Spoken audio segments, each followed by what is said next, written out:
नमस्कार। आज आम बुलीजा आम चाष जमी मुझे गला बेले बहुत खरा होता है। मुझे छता नहीं थाए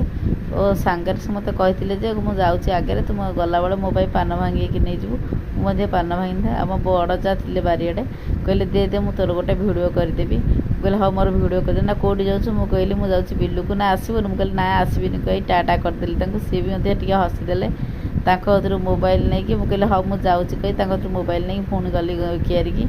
गला बेलू देखला बेलू से भाईना आउ जड़े आम भाईना आसती आम कम करने सी गला बेलू कोबी चारा लगौले कारण कोबी जो चारा लगे गोटाटा तली पचा देता आमर से आउ गोटाटा तली परिकाणी लगेलु लगे समय भितर पानी चलुला पानी पाइप फाटीगला जहाँ भाई दौड़ी जाकि पाइपटा लगेले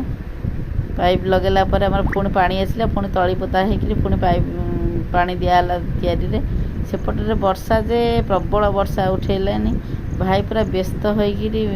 कहले मुझे जी तली घोरे देवी तापर जाई दौड़ी गले आम से कोबी तली आ टमाटो तली पड़ता जाकि पाल मध्य घोरे घरे पकड़े पवन भी टिके होता है एपटे आस ट्राक्टर कदी कहले चाष करदेवी ना वर्षा है आ चाष हो पारनी आईगण जेहेतु आम लगे आउ 2-3 दिन पर बैगणटा लगे मटीटा चाष दरकार आप देखिए तो पक्षी मैंने केमती उड़की जाऊँगी भाईना आमर ट्राक्टर आणिक हल कर मो मनटा बुझुन था कारण प्रबल वर्षा मेघ घड़घड़ी आसला